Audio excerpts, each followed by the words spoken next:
আগে তো আর কি ও ঠান্ডা ঠিক আছে।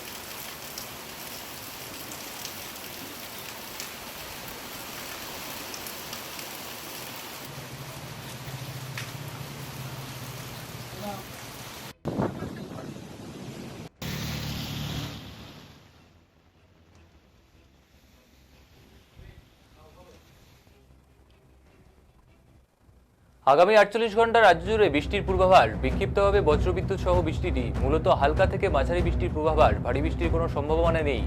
বজ্রবিদ্যুৎ বৃষ্টির সঙ্গে ঝোড়ো হাওয়া। উত্তরবঙ্গের সপ্তাহ জুড়ে চলবে বৃষ্টি। দক্ষিণবঙ্গে বুধবার পর্যন্ত বিক্ষিপ্তভাবে বৃষ্টি জানালেন আবহাওয়া দপ্তরের আঞ্চলিক অধিকর্তা হাবিবুর রহমান বিশ্বাস। এদিন তিনি জানান, দক্ষিণবঙ্গে আজ ও কাল বজ্রবিদ্যুৎ সহ বৃষ্টি। বিক্ষিপ্তভাবে কিছু জেলায় 30 থেকে 40 কিলোমিটার ঝোড়ো হাওয়া হতে পারে। পুরুলিয়া থেকে পশ্চিম বর্ধমান, বীরভূম, মুর্শিদাবাদ, পূর্ব বর্ধমান, নদিয়া জেলাতে ঝড়ের গতিবেগে 50 কিলোমিটার বা তার বেশি হতে পারে। এই জেলার 2-1 জায়গায় কালবৈশাখীর মতো সম্ভাবনার পরিস্থিতিও রয়েছে। উত্তরবঙ্গে দার্জিলিং থেকে শুরু করে কোচবিহার পর্যন্ত ওপরের দিকে 5 জেলায় বৃষ্টি। বজ্রবিদ্যুৎ সহ হালকা থেকে মাঝারি বৃষ্টির পূর্বাভাস। সঙ্গে 30 থেকে 40 কিলোমিটার গতিবেগে দমকা ঝোড়ো বাতাস। মালদা, উত্তর দিনাজপুর, দক্ষিণ দিনাজপুর এই 3 জেলাতে বুধবার পর্যন্ত বৃষ্টির সম্ভাবনা রয়েছে। আজ ও কাল কলকাতায় বজ্রবিদ্যুৎ সহ বৃষ্টির সম্ভাবনা। আংশিক মেঘলা আকাশ, কখনো পুরোপুরি মেঘলা আকাশ। বজ্রবিদ্যুৎ সহ হালকা থেকে মাঝারি বৃষ্টির সম্ভাবনা। ভারী বৃষ্টির কোনো সম্ভাবনা নেই। বিক্ষিপ্তভাবে কয়েক পশলা বৃষ্টির পূর্বাভাস। বুধবার থেকে পরিস্থিতি উন্নতি, শুষ্ক আবহাওয়া। বৃহস্পতিবার থেকে শনিবারের মধ্যে 2 থেকে 3 ডিগ্রি সেলসিয়াস সর্বোচ্চ তাপমাত্রা বাড়তে পারে। বুধবার বৃহস্পতিবার পর্যন্ত এই একই রকম তাপমাত্রা থাকবে। সর্বোচ্চ তাপমাত্রা সপ্তাহের শেষের দিকে দক্ষিণবঙ্গের জেলাগুলিতে বাড়তে পারে। বৃহস্পতিবার থেকে রোববারের মধ্যে 2 থেকে 3 ডিগ্রি সেলসিয়াস তাপমাত্রা বাড়তে পারে। তবে সর্বনিম্ন তাপমাত্রার খুব একটা পরিবর্তন লক্ষ্য করা যাবে না। উত্তরবঙ্গে আপাতত তাপমাত্রার পরিবর্তন নেই। বিহার থেকে একটি অক্ষরেখা রয়েছে ঝাড়খণ্ড, ছত্তিশগড়ের ওপর দিয়ে। এর প্রভাবে প্রচুর জলীয় বাষ্প ঢুকছে রাজ্যে। এর প্রভাবেই বুধবার পর্যন্ত বৃষ্টি রাজ্যে। পশ্চিমী ঝঞ্ঝা পাস করবে সিকিম এবং উত্তরবঙ্গের ওপর দিয়ে। এর প্রভাবে বৃহস্পতিবার থেকে বৃষ্টি উত্তরবঙ্গের পার্বত্য এলাকায়।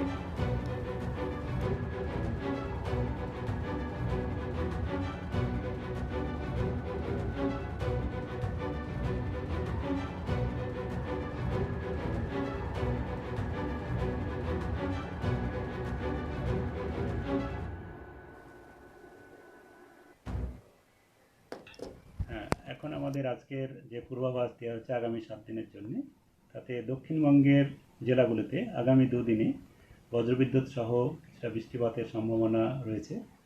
মূলত বজ্রবিদ্যুৎ সহ বৃষ্টিপাত এবং দমকা হওয়ার সম্ভাবনা রয়েছে আমাদের পশ্চিম এবং উত্তরের জেলাগুলোতে। দক্ষিণবঙ্গের যেমন আমাদের পুরুলিয়া, পশ্চিম বর্ধমান, বীরভূম, মুর্শিদাবাদ, পূর্ব বর্ধমান, নদিয়া এই জেলাগুলিতে। আর বাকি জেলাগুলোতেও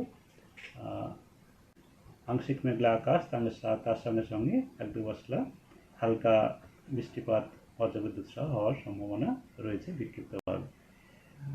আর উত্তরবঙ্গের ক্ষেত্রেও তাই। উত্তরবঙ্গে মূলত উপরের 5টা জেলাতে। আর আগামী 24 ঘন্টায় মালদা, উত্তর দক্ষিণ দিনাজপুরেও থাকবে, দার্জিলিংয়েও থাকবে। তাতে বজ্রবিদ্যুৎ সহ বিক্ষিপ্তভাবে হালকা থেকে মাঝারি বৃষ্টিপাতের সম্ভাবনা থাকছে। দক্ষিণবঙ্গের ক্ষেত্রে যেটা আমি বললাম, আগামী 2 দিন এবং তার পরের দিনও কিছুটা কমবে। তবে 1-2 জায়গায় হালকা বৃষ্টিপাতের সম্ভাবনা থাকবে, তার মানে 11 তারিখে। তবে 12 তারিখ থেকে দক্ষিণবঙ্গে মূলত শুষ্ক আবহাওয়া থাকবে। তবে উত্তরবঙ্গে যেটা হবে, উত্তরবঙ্গে আগামী 5-6 দিনই আপনার বৃষ্টিপাত হওয়ার সম্ভাবনা থাকছে বজ্রবিদ্যুৎ সহ বিক্ষিপ্তভাবে, মূলত উপরের 5টা জেলাতে। আর নিচের আমাদের যেটা উত্তর দক্ষিণ দিনাজপুর এবং মালদা জেলাতে আগামী 3 দিন পর্যন্ত থাকার সম্ভাবনা থাকছে। আর এই বৃষ্টিপাতের কারণস্বরূপ যেটা বলা যেতে পারে, সেটা হচ্ছে আমাদের এখন বিহার থেকে মারাঠওয়াড়া পর্যন্ত, যেটা আমাদের ঝাড়খণ্ড, ছত্তিশগড় হয়ে একটা নিম্নচাপ রেখা বাতাসের নিম্ন স্তরে রয়েছে। আর তার সঙ্গে সঙ্গে একটা ঘূর্ণাবর্তাও আমাদের বাংলাদেশ কোস্টের কাছে রয়েছে, যেটা বাতাসে আমাদের 1.5 কিলোমিটার উচ্চতায়। তার জন্যে আমাদের পশ্চিমবঙ্গ এবং পশ্চিমবঙ্গের দক্ষিণবঙ্গ উত্তরবঙ্গ দুই জায়গাতেই কিছুটা বঙ্গোপসাগর থেকে জলীয় বাষ্প প্রবেশ করছে, আর এই জলীয় বাষ্প প্রবেশ করছে এবং কিছুটা হিটিং হয়েছে, তার জন্যেই বজ্রবিদ্যুৎ সহ বৃষ্টিপাতের সম্ভাবনা থাকছে। তবে এটা খুব বেশি পরিমাণে হওয়ার সম্ভাবনা কম, কেবল হালকা থেকে মাঝারি বিক্ষিপ্তভাবে হওয়ার সম্ভাবনা থাকছে। কলকাতা তার পার্শ্ববর্তী অঞ্চলের জন্য যেটা বলা হয়েছে, কলকাতা এবং পার্শ্ববর্তী অঞ্চলেও আজকে বিকেল বা সন্ধ্যের দিকে হালকা থেকে মাঝারি বৃষ্টিপাতের সম্ভাবনা রয়েছে, আর আংশিক মেঘলা আকাশ থাকবে।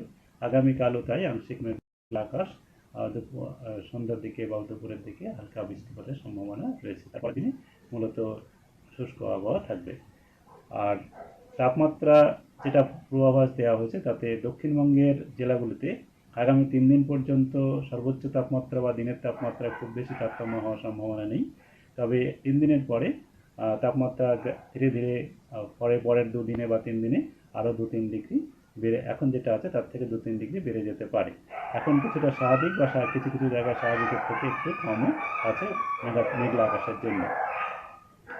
আর উত্তরবঙ্গের ক্ষেত্রে তাপমাত্রা খুব বেশি তারতম্য হবে না, কারণ উত্তরবঙ্গে আগামী 5-7 দিন পর্যন্ত এই বৃষ্টিপাতের পরিমাণ হালকা থেকে মাঝারি বৃষ্টিপাত বিক্ষিপ্তভাবে হতে থাকবে। কলকাতা তার পার্শ্ববর্তী অঞ্চলের যেটা তাপমাত্রা তাতেও আমাদের স্বাভাবিকের কাছাকাছি থাকবে, যেমন আজকের সর্বোচ্চ তাপমাত্রা 30 থেকে 31-এর মাঝামাঝি, সর্বনিম্ন কাল 24-এর কাছাকাছি। আর তারপরেও আগামীকালও সর্বোচ্চ তাপমাত্রা 30 থেকে 31-এর মাঝামাঝি, তৃতীয় দিন থেকে বেড়ে 33-34 পর্যন্ত যেতে পারে আগামী 12-13 তারিখ নাগাদ। এই হচ্ছে এখনকার আমাদের পূর্বাভাস।